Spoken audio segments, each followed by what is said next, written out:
Hi guys, and welcome to another episode of JDM Masters, and on today's car reviews we have here the Honda NSX NA1, which is the original Japanese supercar. We're going to be doing a little test drive and a review, so come join us. In the late 80s, when Japanese manufacturers were trying to get into the sports car market, there was actually nothing like this ever before. The contemporaries of European supercars, Porsche, Ferrari, and even Lamborghini were on top of their game with the exotics, supercars, mid-engine, and high-performance machines that could do high speeds, but also produce of exotic materials, and it's set up there in the pecking order of supercars. Japan had maybe, a couple of sports cars in the past, like the MR2, which is actually the first mid-engine car made by a Japanese manufacturer, but there was nothing that could compete with Ferrari or Porsche, or even bring them down. And the Honda NSX was conceived back in the early 80s, in 1984. Honda had commissioned Pininfarina to actually come up with a concept which they called the HPX, standing for Honda Pininfarina Experimental. Now this was a study design, and you can see here in the reference photos, it was styled in that classic 80s flat wedge shape with a mid-engine, but that wasn't the forerunner of the NSX. They hadn't even thought of the idea at that time.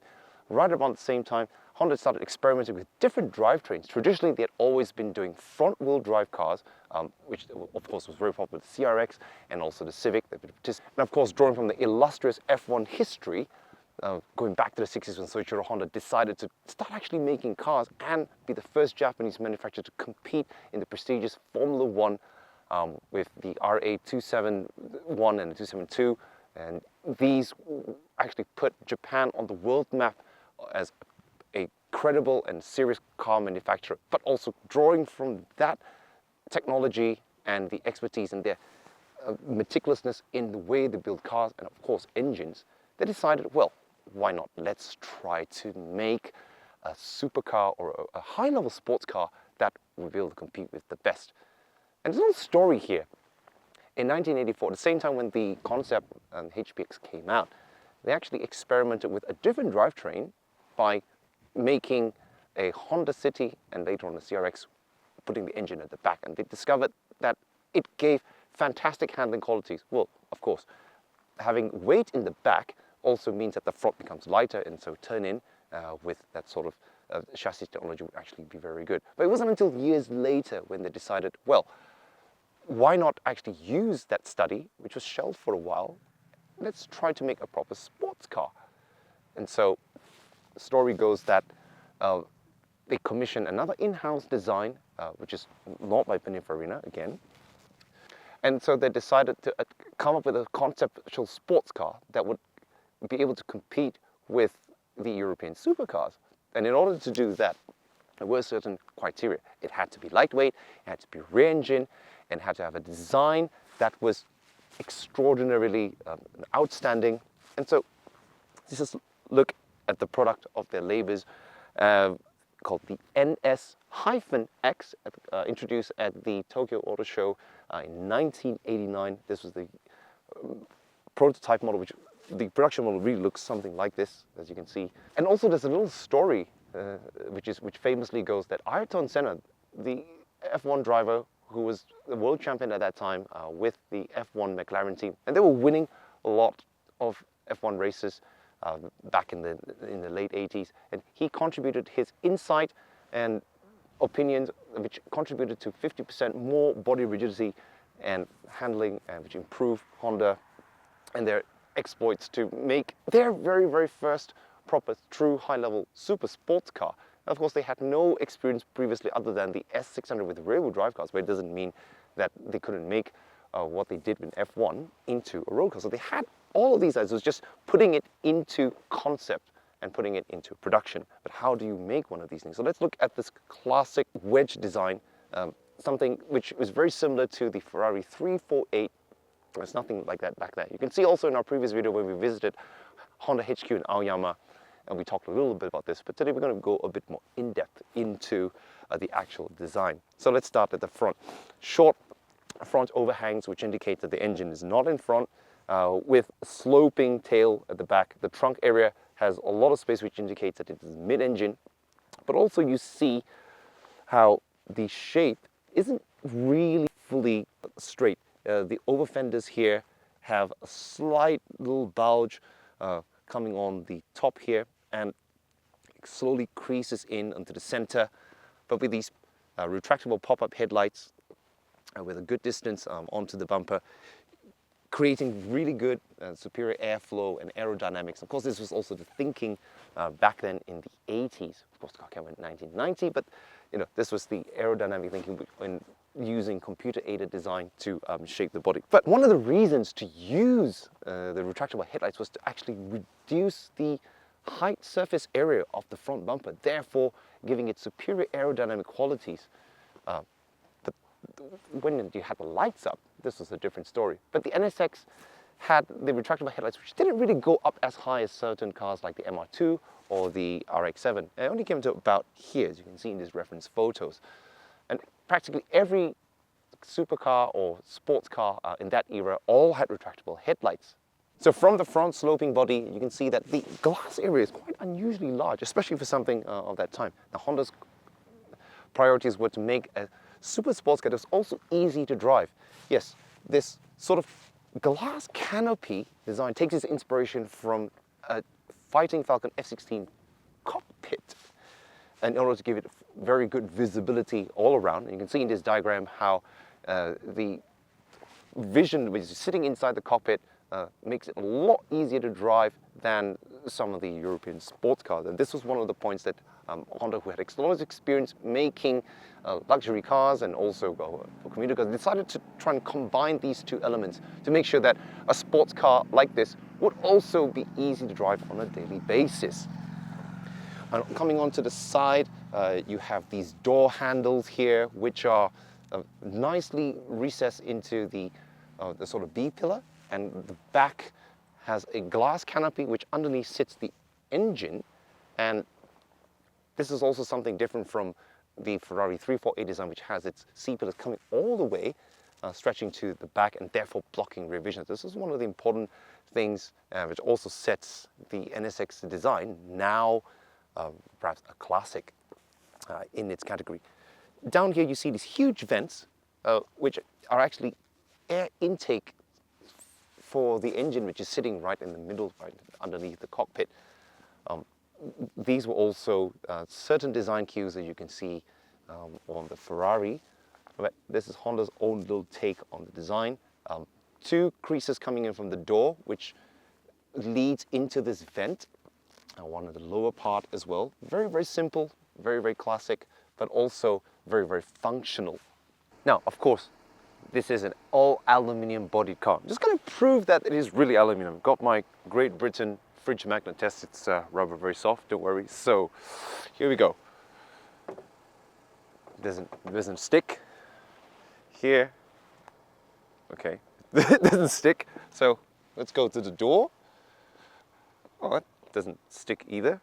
So it really is aluminium. Now coming from the side into the rear section of the car, and you can see how, well, there's this huge rear windscreen which houses the engine, which I'm going to show you a little later. Simple lines, something from the 80s and the 90s, which is contemporary thinking of how low and a supercar should be. Wow, look at that in the background. You can see today is a cloudy day, but we couldn't see Mount Fuji. Usually we'd choose this spot because you can see Mount Fuji in the background, but it appears that we're going to get some sunlight, and the nice horizon is just covering the entire lake area. Anyway, back to the car. The NSX is an unusually long overhang, and the reason is there's actually a lot of trunk space sitting behind here. Now Honda did that in order to ensure that the people who would buy this car in the main market, who would be perhaps middle-aged businessmen, would be able to put their gear or even big golf bags and go on a trip. And one of these things that helps this is that the engine is actually placed transversely, like in a front-wheel drive car, with the engine and the gearbox all laid along this line, freeing up all the space, which is not possible on some of the Ferraris or the other mid-engine supercars that era because the engine was placed longitudinally. maybe they didn't know the need to go for golf or whatever. But for Japanese businessmen who would consider buying this car over their European contemporaries, they had to have trunk space. That's very important.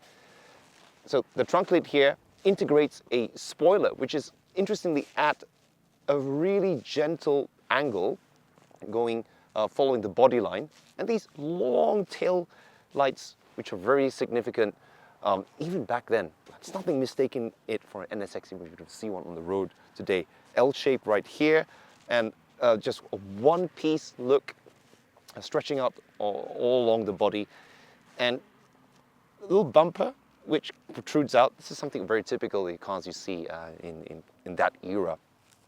And so two tailpipes sticking out at the back was also something that signified a little sportiness. Ooh, cars these days, a lot of them have two tailpipes sticking out even on your normal family sedan. But it was indicating it was something special.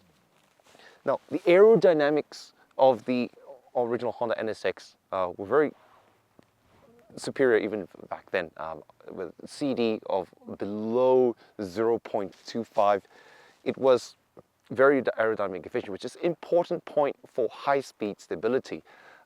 If you had a rear wing that was too big, it would create a lot of drag, even though it gave downforce. So this original design was trying to get that balance. The sloping angle of the rear windscreen following into the long tail also helped in creating the right amount of downforce, which is what you need when you have a rear-wheel drive car. Now the track on the rear is also wider than the front. And interestingly, even in the original car, the rear wheel size and tire size was a 1 inch larger than the front. Of course, putting all that power into the back, especially with mid-engine cars, meant that the traction had to be controlled better. So if any one of you who buy these NSXs have to consider the ratio of the front wheels and the offset in accordance to the rear.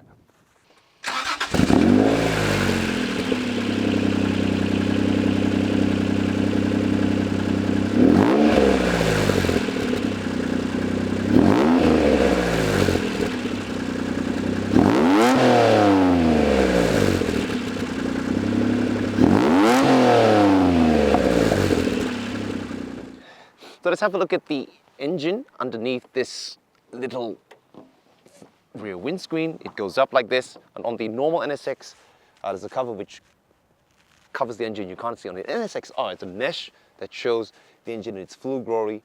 So lift it up like this. There should be a little stand, and you can see here, DOHC VTEC. So the engine is called a C30A, C series, which is derived from the Honda Legend at the time, but the engine used in the NSX, completely different.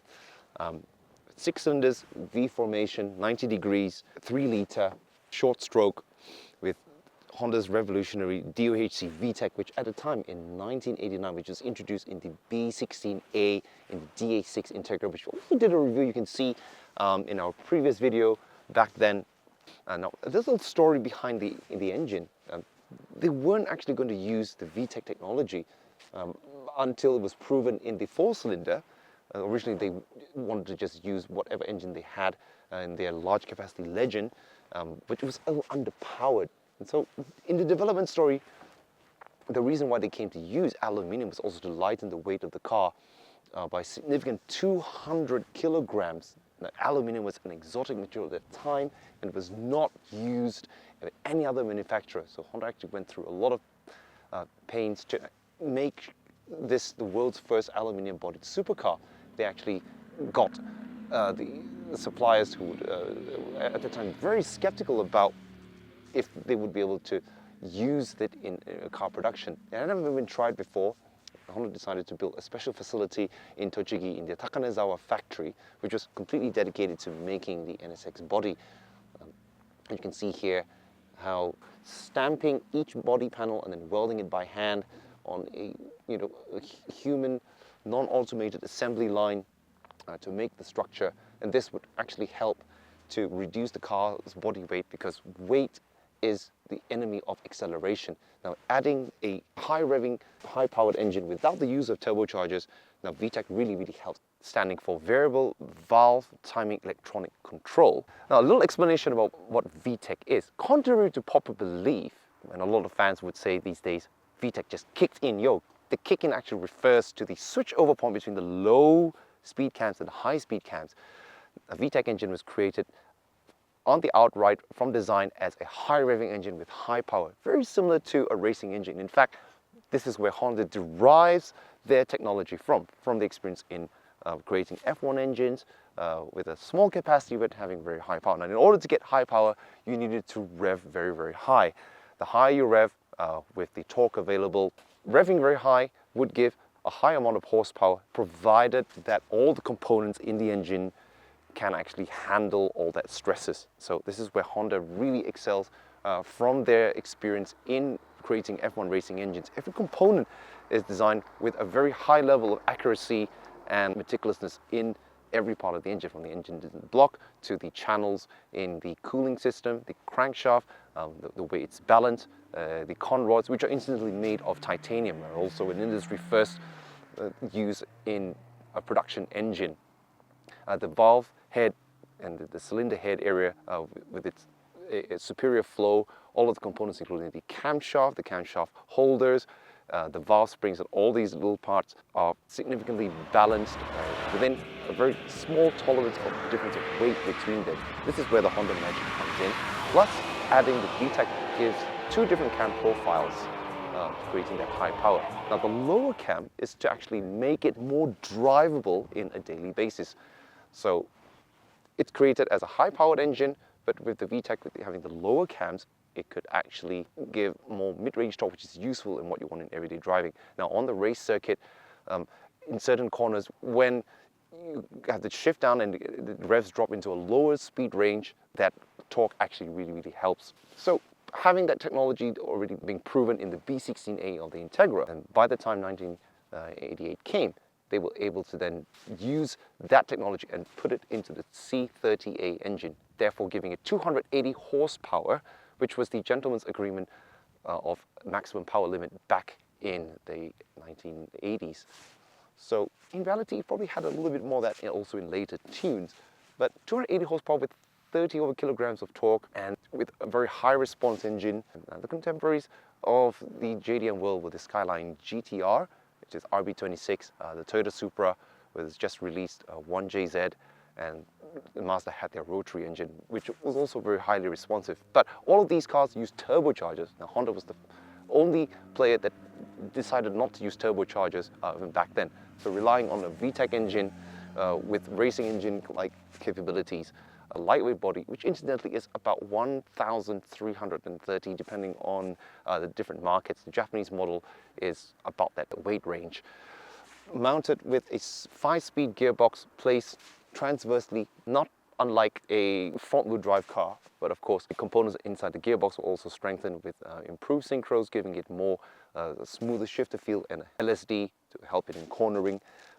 This was the packaging of the engine was also placed much lower to give it a lower center of gravity, therefore helping in its turning moment, which is why MR cars have a superior handling feel. You don't have a lot of weight in the front, which gives more traction to the rear. Now, one of the advantages of MR cars is simply when you're going into a corner, you're able to brake in a straight line with more stability in the rear. In a straight line, therefore, you can brake a little deep into the corner, off the throttle as you turn in the light front. You're able to put the power down a little earlier, but of course it's tricky compared to a rear-wheel drive car. But in the hands of the right driver, this was very interesting and also superior on the track, which is why a lot of Formula cars use this layout. But on a road car, it created a lot of packaging problems. You can't have rear seats. If you buy one of these cars, you don't need rear passengers. All you need is an open road or some time on the circuit, and that's where you can really enjoy that pure driving sportiness. Now, the NSX was created as a show of technology of what they could do to also put the supercar status of representing also the Japanese manufacturers on the world stage. When it was released in 1990, it did exceed the performance of the Porsche 911 and the Ferrari 348, which of course were considered as the hallmarks and benchmarks of high-performance cars. So let's talk a little bit about the chassis right now. So the body is made of aluminium, and therefore all the components underneath The subframe and also the suspension was also made of aluminium. Now, befitting a car of this level, the suspension of choice was of course double wishbone. Now, double wishbone has the advantage of being able to hold camber, which is something that you want to maintain the contact patch as the car is going to a corner, much better than a strut suspension.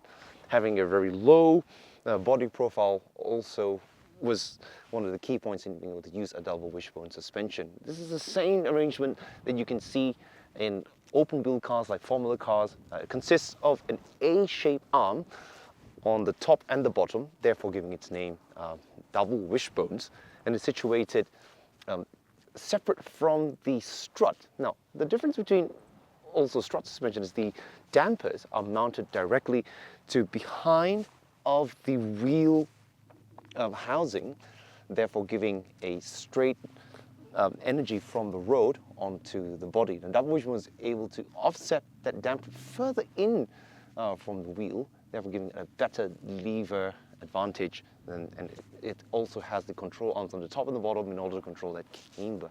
So all that technical stuff aside, the double wishbone upper arm is located inside the wheel housing, as you can see here, which is quite different from a lot of passenger cars which have double wishbone. Even the Civic in the back there has a high mount upper arm, which is above the arm. So this is different characteristics. It's the in-wheel double wishbone suspension, which also is the same as the S2000 and the A80 Supra and also the RX-7.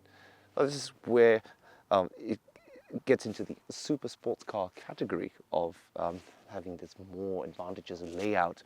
Now the brakes, 2-pot calipers on the front, also made of aluminium, all this in the interest of saving a lot of weight.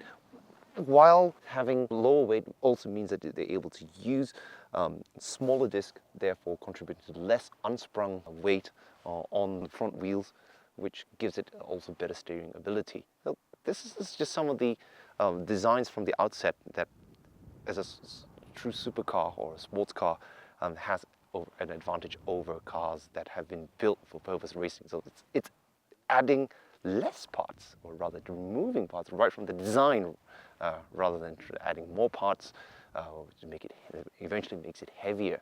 Of course, on Nathan's car, he's got the CE28 SL special wheels, and these are perhaps a little more lightweight than the original NA1 15-inch. So it's very good condition. All right, let's have a look at the very tight cockpit of the NSX.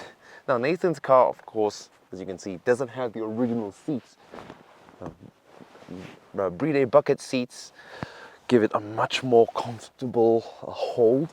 But the original NSX had leather seats with a very special design, which gave it enough hold, but also was good for comfort. The later versions, like the NSX-R and the Type S0, had Recaro carbon Kevlar bucket seats, as you can see in these reference photos. But let's look at the overall cockpit view. And as per the design, going on the original brief of Honda wanting to create superior exterior view or all-round 300, not 360, but maybe 310, this really made it a little different and much more user-friendly, and therefore visibility is very important. And when you're driving a sports car, especially on mountain roads like this, A-pillar over here doesn't really interrupt your view. The steering wheel position is quite far back from the cockpit itself, but the placement of the gear shift, which is a little bit lower than some other sports cars like the later version S2000 or the Roadster, but it does really feel that you are just inside a very compact but yet comfortable cockpit. In fact, the eye line from where I'm sat at, looking at the bonnet, isn't too different from a Accord or a Civic, and the ergonomics are just very, very perfect. Reaching out, I can touch the controls for the aircon, and also this really interesting kind of jet fighter's futuristic design wiper stalks, and ooh, that made the front lights come out. Very, very interesting. These buttons and the cruise control over here, handbrake on the other side, but it's all placed within ergonomic distance. And the interior is lined up with leather on the dashboard with really soft touch, and you can really tell that 90s quality. Now with the dashboard also curving into the door panel in one continuous line, you can feel like you're really enveloped in this little starfighter kind of feel, pretty much like something out from Star Wars. The dashboard sort of slopes down at a very gentle angle onto the center console, and the side brake or the handbrake is placed on the opposite side, but it's all within very nice ergonomic reach. Now this shift knob here, probably the titanium one from the NSX-R, weighted of course for precise gear shifts and just going through the gears, 1, 2, 3. It's short shift. You really feel that mechanical movement as you're positively moving in from gear to gear. And this is just something that's very important to feel when you drive a car. You want it to be able to, tactically communicate with you, and it gives you that feedback. So we're going to go for a little short drive with Nathan, the owner, and we'll see how this actually feels right on the road. So we're in the NA1 NSX, not Type R, but it is still Honda's top of the range Halo supercar. And thank you, Nathan, for letting us review your car and drive it. Absolutely. It's been a while since I drove the original NA1 NSX, but I've always felt that it is a really special experience, simply because, as the design brief and Honda set out to design this car and make it, it was supposed to have the super sports performance, for circa 1990, but it's easy to drive as a Civic or an Accord. And what do you think about that? It's definitely an easy car to drive. A lot of people say it's like the one supercar that you can daily drive, and I fully agree. Mm-hmm. As long as you don't lower it too much, it's definitely it's a daily driver for sure. Yeah, I'm loving really how there's so much of view out the front and even on the side, and that rear windscreen with its wide angle view. Yeah. It just makes it a lot easier, far easier to drive than Porsche 911s or Ferrari. That's for sure. Like Honda's really achieved their design objective with this. Absolutely. Yeah. Now this 3-liter mid-mounted V6 engine, even without even going into VTEC range. Now the gear ratios on the non-Type are actually pretty long. Mm-hmm. There are kits for the Sim to make it the Type R that gives it, shorter gear ratios that will make it really nice in the racetrack. But out here on the normal roads, on these long winding roads, which I feel this is where this car feels more at home with. The wide width of the NSX, almost 1.8 meters wide, is a little bit wide for the tight, twisty Japanese toe gear roads. I feel it's actually more at home maybe in America or in European roads, where on like the Autobahn or maybe the Nürburgring, its size really makes it feel a lot easier to drive. But even out here in Japan, we're out here in the famous turnpike, just cruising along like this at the speeds. There's no stress at all. Like the throttle response, in third gear, whoa, and that sound just coming from that low growl of the V6 engine. Even though it's a V6, it doesn't sound like Toyota or Nissan V6s. It's got a special Honda sort of feel, and it's not very often you get to try a VTEC V6. In fact, this is one of the first ones with the high performance, quite different from the traditional 4-cylinder F20Cs with the S2000, which you'll try later, and also quite different from the B16A and the K20A. It's got that special feel to it. And what is really good with a NA engine is it doesn't have turbo lag. It's instantaneous response right from the moment you touch the accelerator. So we're just on 20% throttle, and giving it a little prod, and there we go. It's that feeling of lightness. This is where you really appreciate lightweightness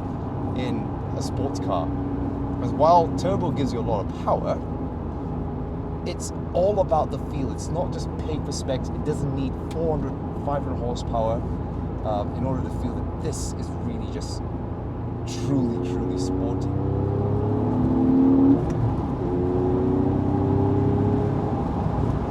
Now, the note about the suspension, the double wishbone really does give it a really confident feel. Even going on these undulations on the straight route out here, it returns a fair amount of comfort. Now, obviously, if you were to have the Type R, it's not going to be as comfortable, but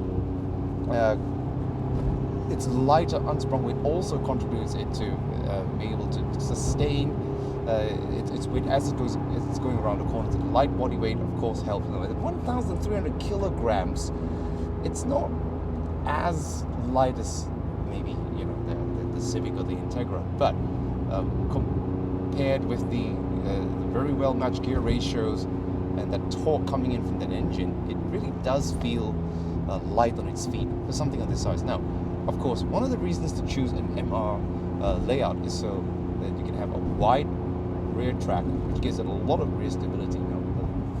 Going into this corner, in on the brakes, slightly turn in, you can feel how light the front feels compared to a front engine car.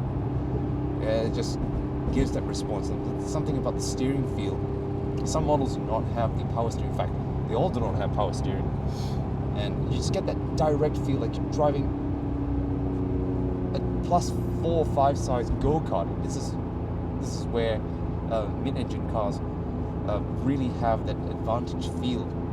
Now, realistically speaking, it's a design from the late 80s, and even with all that F1 derived tech, and it's just mechanical. It's very involving. It doesn't require a whole lot of electronics, even though it does have traction control. There's ABS, which was quite revolutionary from back then. Now, if you look at the new NSX with its hybrid four-wheel drive systems, overcomplicated, it's also really, really heavy. This goes back into that more spiritual feel of what Honda was trying to achieve coming out from their experience in F1, just putting it into a road car, which is not an easy feat. They'd never done something like this before, or no other Japanese manufacturer actually attempted to make a car of this level into the exotic category. Now, when it first came, it was priced at 10 million yen, which is $100,000? Yep. That's pretty expensive for something coming out of Japan. Today, like the new NSX costs almost like 1.5 times more, but it was quite a good value for money going against the European cars. In fact, when the NA1 was released in 1990, its performance was actually better, exceeded the Ferrari 348 and the Porsche 911. So much so that it's rumored that the Europeans actually took the NSX and reviewed it, reverse engineered it, and actually tried to make their cars better, stepping up the game. But one thing that would always be different is the quality of the parts. This is something that not only Honda does, but a lot of the JDM car manufacturers, but also that reliability. You get the same reliability that you're going to get in an Accord or a Civic. So this was something unheard of. The European cars have always known to be quirky. Well, I wouldn't go as far as saying they're really unreliable, but it was something that was accepted back then. But to have a supercar or an exotic car with the everyday reliability, as Nathan, as you said, it's you can still live with it on a daily basis. Of course, you don't have rear seats, but well, who cares, right? Right. Yeah. Tell me some of the best things that you like about driving this car compared to cars that you've driven into in the past.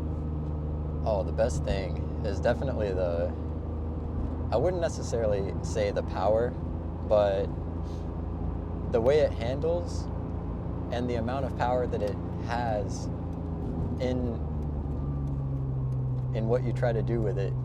It lets you do exactly what you want.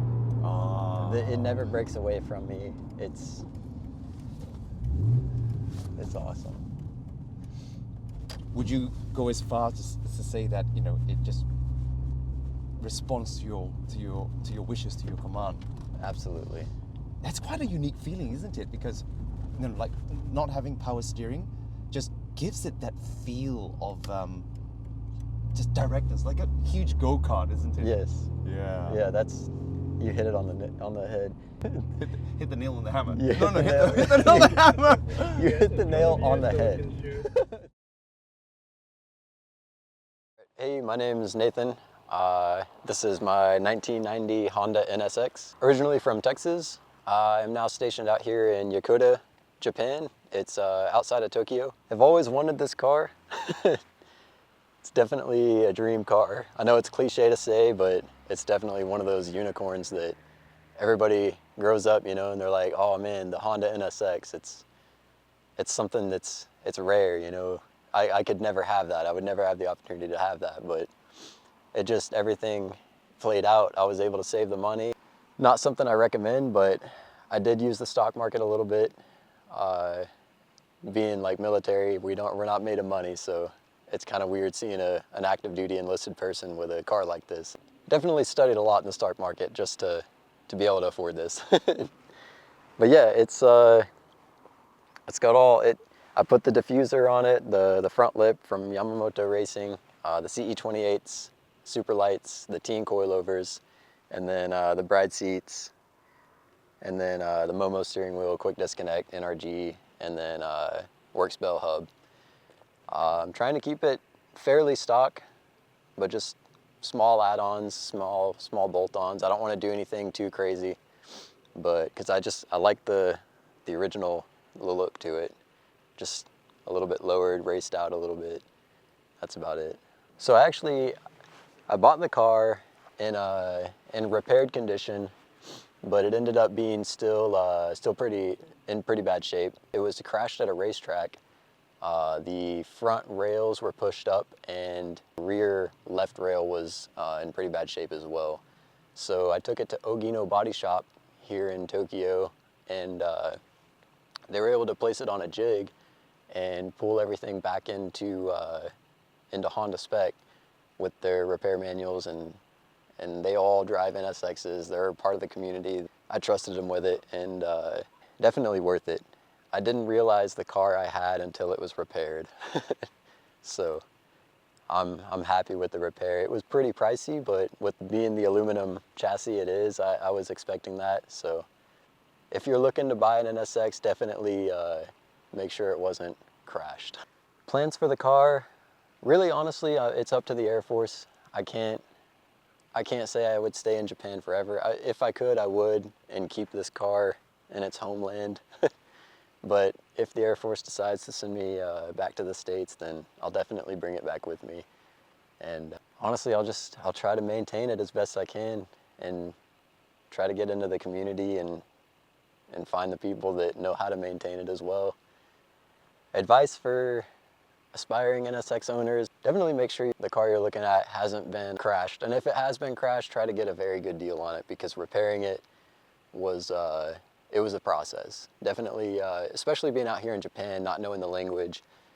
It took me about a good year to find exactly what I needed to do to the car, the people, and because I didn't want to take it to any small body shop, you know. I wanted to take it to a really renowned body shop, you know, and the owner there, Hashimoto-san, he owns a Type R, and he was able to ease comfort me with the price. He was like, no, like this is our specialty. So I was like, all right, sounds good. So we hope you enjoyed that review of the Honda NSX NA1. Let us know in the comments if you'd like us to go for other models like the Type A0, provided we can find one. They're really rare these days, or the top of the line Holy Grail NSX Type R. But let us also know in the comments if you'd like us to review some of the more maybe older cars, like from the 80s or more from the 90s, or maybe newer cars like the newer NSX. So until next time, peace out.